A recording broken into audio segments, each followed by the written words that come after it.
Study IQ IAS, अब तैयारी हुई अफोर्डेबल।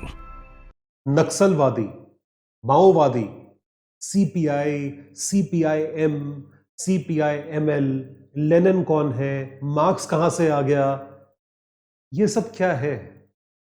लेफ्ट विंग किसको कहते हैं और लेफ्ट विंग एक्सट्रीमिज्म किसको कहते हैं, उसका क्या इंपैक्ट होता है, ये जानने की कोशिश करेंगे आज के इस वीडियो में।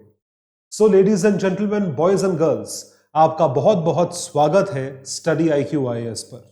मैं हूं आपका दोस्त, host, educator, mentor Sanghi sir, और आप सभी लोग जो IAS एग्जाम की तैयारी कर रहे हैं, स्टडी IQ IAS भारत का सर्वश्रेष्ठ प्लेटफॉर्म है जो आपकी पूरी तैयारी को स्ट्रक्चर्ड तरीके से करवाता है। तो आप चैनल को सब्सक्राइब करें और वेबसाइट पर जाकर हमारे कोर्सेज एक्सेस कर सकें। तो आइए देखिए, हमारा टॉपिक जो है वो है लेफ्ट विंग एक्सट्रीमिज्म के ऊपर, जहां पर हम माओवादियों के बारे में, इंसर्जेंट्स के बारे में, नक्सलवादियों के बारे में बात करेंगे और उनका किस तरीके से इंपैक्ट है हमारे देश पे, चाहे वायलेंट इंपैक्ट हो चाहे नॉन वायलेंट इंपैक्ट हो, और किस तरीके से लेफ्ट विंग एक्सट्रीमिज्म भारत में कम हो रहा है। उससे पहले आप लोगों के लिए यह अनाउंसमेंट है कि आप ध्यान रखें कि आपको टेलीग्राम हैंडल मेरा सब्सक्राइब करना है। इस टेलीग्राम हैंडल को सब्सक्राइब करने से आप ये सारी PDFs एक्सेस कर पाओगे जो मैं यूज करता हूं पढ़ाने में। इसके सिवा हम कई सारी और चीजें भी यहां पर देते हैं। We give multiple things as a part of our Telegram handle and our various social media platforms, जैसे कि इंस्टाग्राम हुआ और ट्विटर हुआ। तो इंस्टाग्राम और ट्विटर पर भी आप हमारे साथ जुड़े। हम वहां पे इंफोटेनमेंट यानी कि इंफॉर्मेशन और एंटरटेनिंग रील्स जो है वो शेयर करते हैं, और उसी के साथ साथ हम यहाँ पे MCQs भी देते हैं जो कि आपके एग्जाम प्रिपरेशन के लिए खूब यूजफुल रहेंगे। They would be very very useful for your exam preparation.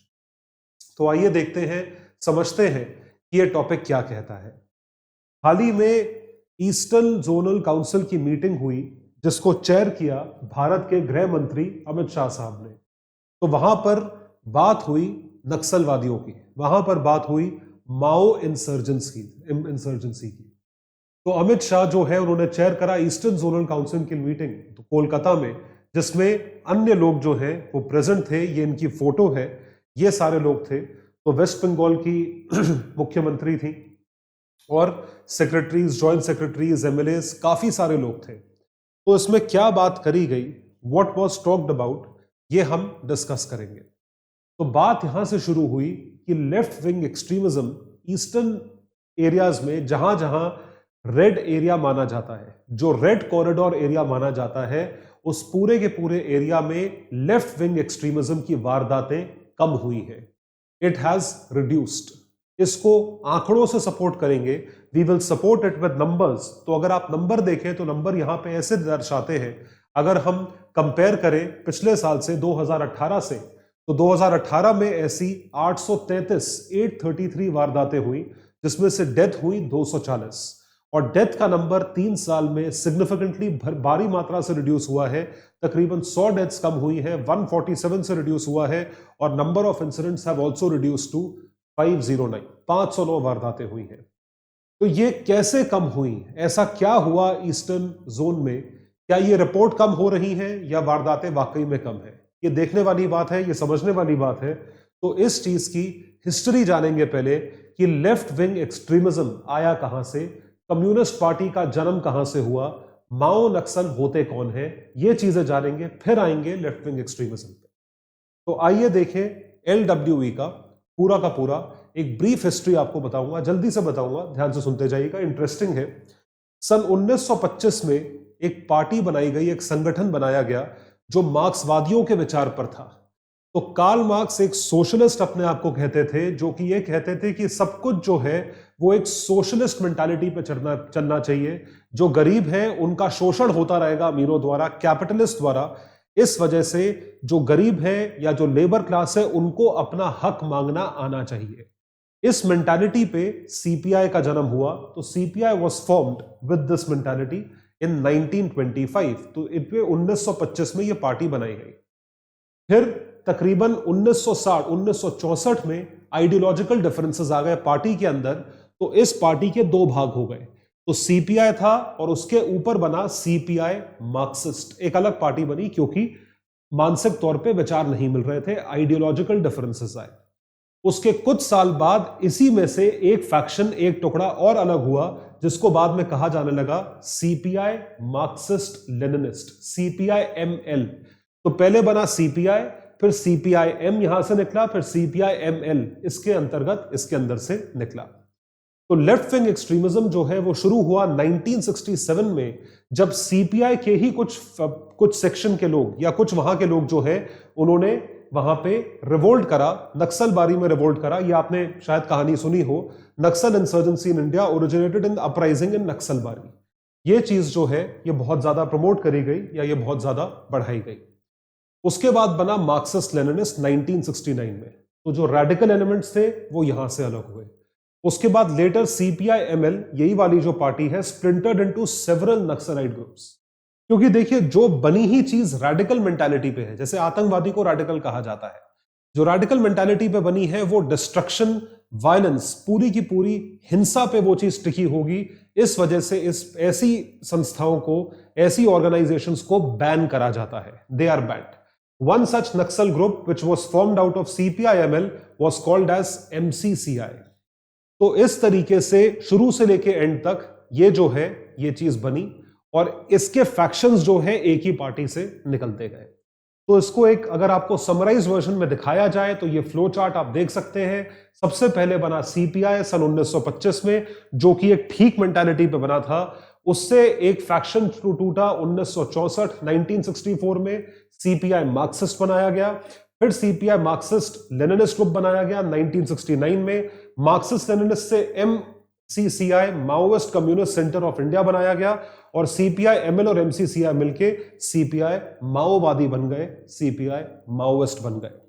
तो सीपीआई माओइस्ट जो है वो एक टेररिस्ट ऑर्गेनाइजेशन जो है वो मानी जाती है। तो इन सब की क्या हिस्ट्री है या इन सब का क्या स्टेटस है आज की डेट में, ये देखिए। तो सीपीआई जो पार्टी है माओइस्ट जिसे हम बोल रहे हैं, ये एक बैंड पॉलिटिकल पार्टी है, इस पे बैन लगाया गया है। तो it is formed by MCCI plus CPI ML, इसको मिला के माओवादियों की पार्टी बनी है। आइडियोलॉजी किस पे बेस्ड है? मार्क्स और लेनिन की स्ट्रैटेजी पे बेस्ड है। प्रॉब्लम किसी भी तरीके की आइडियोलॉजी की नहीं है, प्रॉब्लम है उस आइडियोलॉजी का मिस इंटरप्रिटेशन आप करते हो। मिस इंटरप्रिटेशन का मतलब है जब आप उसके इंटरप्रेट करते हो तो आप उसका गलत ही मतलब निकालते हो और आप हिंसा को ऐसा अपना हथियार बनाते हो कि हिंसा के माध्यम से हम जो है अपनी बात दूसरों तक पहुंचाने की कोशिश करें। कौन हिंसा बर्दाश्त करेगा भाई? Who would tolerate violence? So the party has been designated as a terrorist organization under UAPA। एक आतंकवादी संगठन बोला गया है इस पार्टी को, ऐसे ही नहीं बोला गया है, ये है आतंकवादी संगठन क्योंकि ये आतंकवादी एक्टिविटीज करते हैं। इस वजह से इसको डेजिग्नेट किया गया है और ये बनी थी आफ्टर नक्सलबारी, जब नक्सलबारी में वो इंसिडेंट हुआ। तो जैसा आपने देखा, मार्क्सिस्ट लेनिनिस्ट एमएल जो है वो कंबाइन होके माओइस्ट बना।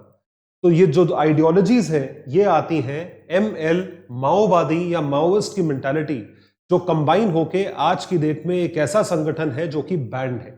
तो एक ऐसी पॉलिटिकल फिलॉसफी जो किस पे चलती है? Marxism, Leninism and Maoism. तीनों में क्या फर्क है? कुछ तो फर्क होगा, तीनों में कुछ तो डिफरेंस होगा। तो सबसे पहले मैं आपको यह समझाऊंगा कि कार्ल मार्क्स यानी मार्क्सिज्म किसे कहा जाता है, मार्क्सिस्ट फिलॉसफी और मार्क्सिस्ट आइडियोलॉजी क्या है। मार्क्सिस्ट जो है उन्होंने पूरे समाज को, पूरी सोसाइटी को दो टाइप में बांटा या दो हिस्सों में बांटा या दो कैटेगरी में बांटा।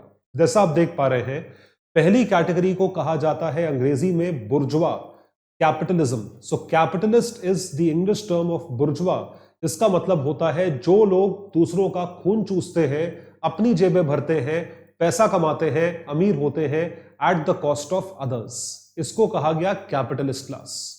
और जो दूसरी क्लास थी उसका नाम दिया गया प्रोलेटेरिएट क्लास। प्रोलेटेरिएट यानी जो वर्किंग क्लास होती है, जो लेबर क्लास होती है, जो बेसिकली कैपिटलिस्ट के लिए काम करते हैं।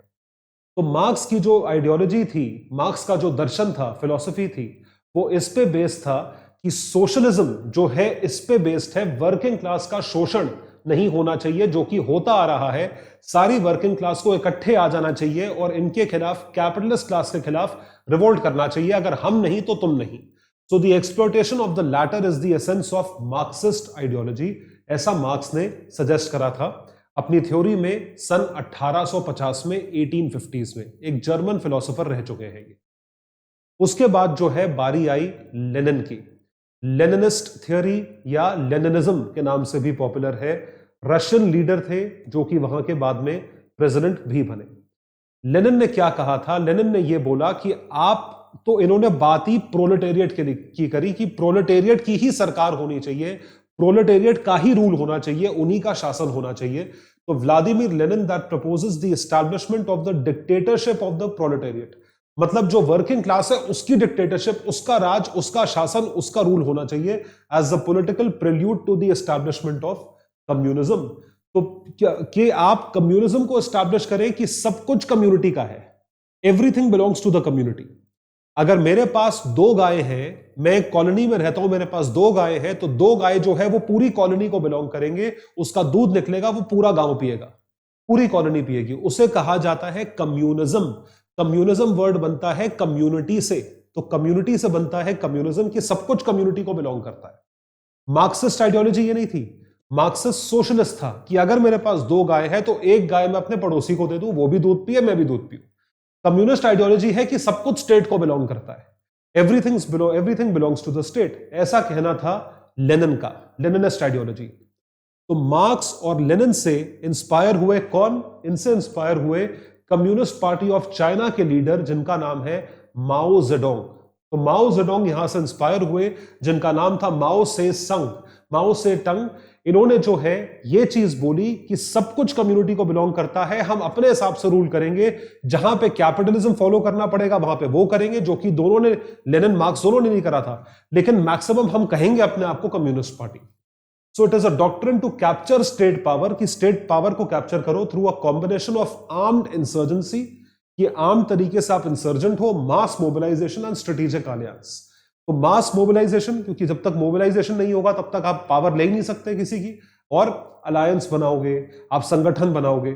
So the Maoist also use propaganda and disinformation, मतलब देखिए झूठ तो चलता ही है और झूठ बिकता भी है, तो डिसइंफॉर्मेशन या मिसइंफॉर्मेशन और propaganda against state institutions as other components of their insurgency doctrine, इस चीज को भी यूज करा जाता है और ऑर्केस्ट्रेट करा जाता है इनके खिलाफ। तो या जो आपकी रूलिंग क्लास है उसके खिलाफ, जो एक्चुअल प्राइम मिनिस्टर है उसके खिलाफ, ये पूरा प्रोपेगेंडा यूज करा जाता है। तो नक्सल जो है, भारत के जो नक्सल है वो इंस्पायर्ड है इस मेंटालिटी से। वो लेनिन, जो जिनको हम नक्सलाइट बोल रहे हैं, वो सीपीआई माओइस्ट है। तो वो माओइस्ट नाम जो है वो आया है इस नाम से, माओ जेडोंग से। They believe in the political theory derived bye CPC leader Mao Zedong. इस वजह से इनको सीपीआई माओवादी कहा गया कि आप ये सारी चीजें करो, आप करो, आप जी खोल के, दिल खोल के आप क्रिटिसाइज करिए, आप बहिष्कार करिए, आपको जो करना है करिए, लेकिन तलवार मत उठाइए, हथियार ना उठाएं। आप हथियार उठाते हो। They believe solution to social and economic discrimination is to overthrow the existing political system, कि सब फेंक दो, सब बेकार है, सब जो है वो यूजलेस है। ऐसा इनका मानना है जो माओ जेडोंग की आइडियोलॉजी पर चलते हैं। तो ये आपको मैंने एक ब्रीफ हिस्ट्री दी कि लेफ्ट विंग एक्सट्रीमिज्म आया ये सीपीआई माओवादियों में से है, कि ये कैसे एक्सट्रीमिस्ट बन गए। एक्सट्रीमिस्ट का जैसे जिहादी है, तालिबान एक्सट्रीमिस्ट है, उसी तरीके से ये भी एक्सट्रीमिस्ट है। तो regions affected by Naxal violence in India, red corridor region. ये रेड कॉरिडोर रीजन कहां से शुरू हुआ और कहां से कहां तक जाता है, ये आपको दिखाते हैं। पूरे भारत में जो ईस्टर्न पार्ट है, कुछ हद तक सेंट्रल पार्ट है, और सदर्न पार्ट के जो स्टेट्स है, वहां पे ये पूरा का पूरा एरिया फैला हुआ है। तो कई सारे राज्य इसकी चपेट में आए हैं, इसकी लपेट में आए हैं, जो कि आप नाम देख पा रहे हैं। तो southern parts of India, eastern central part, जो कि नक्सल माओ इंसर्जेंसी के कब्जे में आए हैं। आपको अगर मैप दिखाया जाए तो आप ये मैप देख सकते हैं। Have a look at this map. ये क्या कहता है? तो ये पूरा रेड कॉरिडोर रीजन है, जो कि शुरू हुआ नक्सलबारी से, जो यहां आता है वेस्ट बंगाल में, यहां से होते हुए eastern part of Bihar, Jharkhand, ये वेस्ट बंगाल है, नॉर्दर्न पार्ट ऑफ ओडिशा है, ये छत्तीसगढ़ है, आते हुए northern part of Andhra Pradesh तक पूरा रेड कॉरिडोर रीजन जो है वो रेंज करता है। these are the severely affected districts because of insurgency। ये severely affected districts है। तो ये येलो है, ये टारगेटेड डिस्ट्रिक्ट्स है, बाकी सब मार्जिनली अफेक्टेड डिस्ट्रिक्ट्स है। लेकिन ये जो पूरा रीजन है इसे आप रेड कॉरिडोर रीजन जो है वो कहते हो। You call it red corridor region. ये 2007 में था। अब 2013 में ये एरिया कम हुआ। क्यों कम हुआ? क्योंकि कुछ हद तक वहां पे डेवलपमेंट हुआ और सिक्योरिटी फोर्सेस और ज्यादा एक्टिव हुए। तो जैसा कि आप देख सकते हैं अब प्रॉब्लम उतने एरिया में नहीं है। ये northern part of Andhra Pradesh में है, तेलंगाना में है, छत्तीसगढ़ में है, इस तरफ झारखंड में है, बिहार में है और कुछ हद तक वेस्ट बंगाल में है। ये सिवियरली अफेक्टेड डिस्ट्रिक्ट्स है। और फिर मैं वही बात बोलूंगा कि ये 2013 का डेटा है, दिस इज 2013 डेटा। और जो तीसरा चार्ट है ये 2018 का है। आप देख सकते हैं अब ये सिर्फ और सिर्फ यहां तक सीमित है। तो यह कुछ पार्ट्स हैं बिहार के, झारखंड के, उसके बाद ओडिशा, छत्तीसगढ़ और northern part of Andhra Pradesh. अब सिर्फ यहीं तक सीमित है। अब आप बहुत ज्यादा वारदातें नहीं सुनोगे और 2021 में इसकी जो संख्या है और कम हो गई है, जो मैंने आपको अभी आंकड़े दिखाए। तो सवाल ये उठता है कि what is the reason for left wing extremism. Left wing extremism की वजह क्या है? देखिए, वजह जब ये शुरू हुआ तो सिर्फ एक ही वजह थी और वो ये थी कि आपने हमारे एरियाज को डेवलप नहीं करा। ये रीजन्स जो है ये बहुत मिनरल रिच रीजन्स है, यहां पे कई सारे रिसोर्सेस पाए जाते हैं। उसके बाद भी ये रीजन सबसे गरीब रीजन्स में से आता है, जहां पे व्यवस्था सेहत की नहीं है, पढ़ाई लिखाई की नहीं है, खाने पीने की नहीं है, कोई भी सुख सुविधा नहीं है, इतने रिसोर्सेज होने के बावजूद। तो ये चीज एक रिवोल्ट में तब्दील हुई और उन्हीं लोगों ने हथियार उठा लिए और वो एक्सट्रीमिस्ट बन गए। ये एक सबसे बड़ा रीजन माना जाता है lack of development. So lack of development in these regions, जबकि यहां पे डेवलपमेंट बहुत अच्छे से हो सकता था। ये सेम चीज जो है ये अफ्रीका के कई देशों में फैली हुई है, वो भी मिनरल रिच है लेकिन बहुत गरीब है। दूसरा रीजन जैसा आप देख सकते हैं लैंड रिफॉर्म्स का फेलियर। कुछ लैंड जो है वो बहुत एकत्रित है कुछ लोगों के पास, और कुछ लैंड जो है कुछ लोग जो है वो बेचारे भूखे मरते हैं, दूसरे की जमीन पे काम करते हैं, तनख्वाह भी नहीं पाते हैं और भूखे मर जाते हैं। लैंड रिफॉर्म्स नहीं हो पाया, redistribution of land reforms since independence. और देखिए ट्राइबल बेल्ट्स हैं। देखिए ट्राइबल्स बाय डिफॉल्ट गरीब हैं या बाय डिफॉल्ट अंडर डेवलप्ड है। यहां पे मैं ये बोलूंगा कि ट्राइबल्स वाले एरिया में अगर आप घुसना चाहोगे तो वो आपको रिवोल्ट करेंगे। मतलब एक चीज है लैक ऑफ डेवलपमेंट, ट्राइबल वाले एरिया में डेवलपमेंट करने जाओगे तो वो बाहर निकाल देंगे। अब वो जो है वो आर्म्स यूज करने लगे हैं, एम्युनिशन यूज करने लगे हैं by the government and also by the main stream media, कि आप ट्राइबल्स को उनके हैबिटेट से एलियनेट करने की कोशिश कर रहे हो। तो और देखें एलियनेशन एंड सोशल एक्सक्लूजन, ये चीज है alienation of tribals, social exclusion. सामाजिक तौर पे आपने लोगों को अपने साथ नहीं बिठाया, आपने लोगों को इंक्लूड नहीं करा, जो कि एक बहुत बड़ी प्रॉब्लम मानी गई, जिस वजह से लोग दूर होते चले गए। Of large groups of people led two sections of them feeling a disconnect with the government of the day and also society at large. So disruption हुआ ट्रेडिशनल ऑक्यूपेशन का। जो ट्रेडिशनल ऑक्यूपेशन जो वो करते आ रहे थे उस चीज को डिसरप्ट किया, नया कुछ करने को था नहीं, तो इस कारण लोगों ने फ्रस्ट्रेशन में हथियार उठा लिए, पोस्ट डिस्प्लेसमेंट हुआ, उनको अपने घरों से निकाल के आपने कहीं और भेजा। लैंड एक्वायर हुई, दुर्गापुर स्टील प्लांट है, लैंड एक्वायर करी, लोगों को भेज दिया, कहां भेजा पता नहीं। तो आप समझ पा रहे हैं कि ये चीज कितनी प्रॉब्लम दिमाग में क्रिएट करेगा, कितना फ्रस्ट्रेशन क्रिएट करेगा, जो कि लोगों को यहां पे नहीं भाया। इस वजह से ये एक्सट्रीमिस्ट बन गए। मैं ये नहीं कह रहा एक्सट्रीमिस्ट बनना जस्टिफाइड है, लेकिन उसका रीजन बता रहा हूं कि ऐसा क्यों हुआ। तो इतनी वजह जानने के बाद क्या भारत सरकार ने कोशिश नहीं करी एक्सट्रीमिज्म खत्म करने की? इस सवाल का जवाब जानेंगे इसी वीडियो में, जिसके लिए मैंने ये वीडियो बनाया है। आप एक बात सोच के देखें कि अगर हम बोलते हैं यहां पे डेवलपमेंट नहीं हुआ, यहां पे किसी भी तौर पे विकास नहीं हुआ, जिसकी वजह से लोगों की आर्थिक वृद्धि नहीं हुई, इकोनॉमिक ग्रोथ नहीं हुई, तो इस वजह से ये प्रॉब्लम है। इस प्रॉब्लम को सॉल्व करने के लिए यदि उस एरिया में आर्थिक वृद्धि हो, आर्थिक विकास हो, इकोनॉमिक ग्रोथ और इकोनॉमिक डेवलपमेंट हो, तो क्या ये खत्म हो सकता है? आइए देखें। सरकार के लिए गए जितने एक्शंस और जितने भी इनिशिएटिव्स थे, उसमें सबसे पहला इनिशिएटिव जो था वो ये था कि उस एरिया को डेवलप किया जाए। डेवलप किया जाए, उस एरिया में नौकरियां पहुंचाया जाए उस एरिया में हॉस्पिटल बनाया जाए, उनके बच्चों के लिए स्कूल बनाया जाए, जो कि हर इंसान को चाहिए, एवरीवन नीड्स। तो उसके लिए आए कई सारे प्रोजेक्ट्स, इसको हम विस्तार में समझाएंगे आपको। उससे पहले सबसे पहली चीज जो बनाई गई वो थी left wing extremism division, LWE division बनाई गई। तो LWE डिवीजन के साथ साथ भारत सरकार के कई प्रोजेक्ट्स आए, जो कि आप यहां देख रहे हैं, और ये प्रोजेक्ट्स कैसे कैसे अप्लाई हुए ये मैं आपको समझाता हूं। उससे पहले आप समझें, जो प्राइमरी फैक्टर है वो है development. It focused in the areas of development. Security, उनसे तो अपने आप को सिक्योरिटी चाहिए, उनको थोड़ी सिक्योरिटी चाहिए, सिक्योरिटी तो हमें चाहिए। भाई नक्सलवादी एरिया में जाओगे तो तुम्हें ही सिक्योरिटी चाहिए ना, उनको थोड़ी चाहिए, वो तो बंदूक लेके खड़े हैं।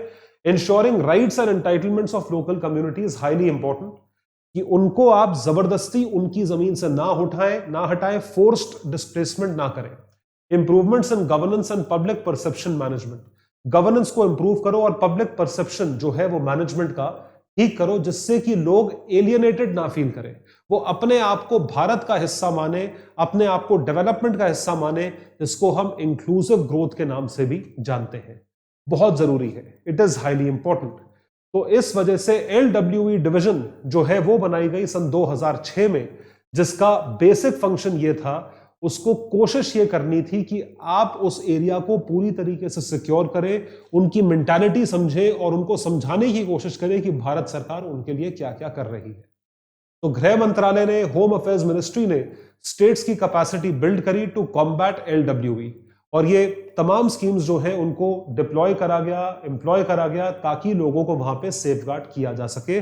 उसमें से थी deployment of CAPF in the LW affected areas. तो ध्यान रखें, पैरामिलिट्री फोर्स है, सेंट्रल आर्म्ड पुलिस फोर्स, जो कि LWE अफेक्टेड स्टेट्स को जो है वो ठीक करेगी, LWE अफेक्टेड स्टेट्स को जो है वहां पे सिक्योरिटी प्रोवाइड करेगी, लोगों को सिक्योरिटी प्रोवाइड करेगी।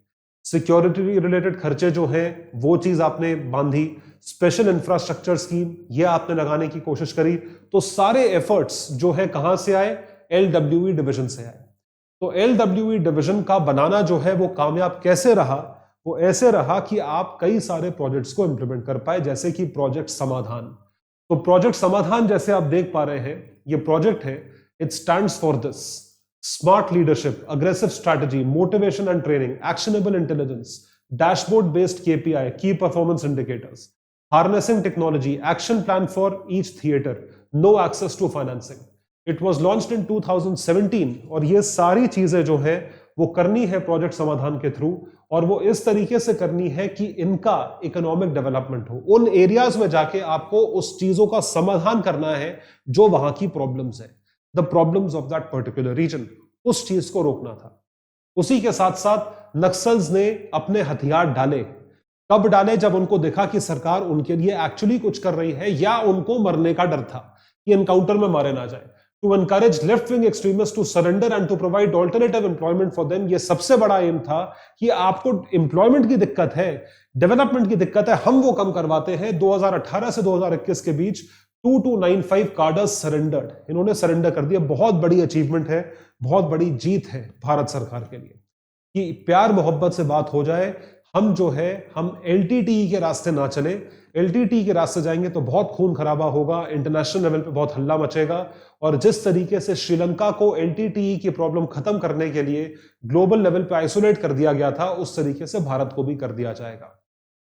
इकोनॉमिक प्रोग्रेस, आर्थिक वृद्धि, the real game changer has been this.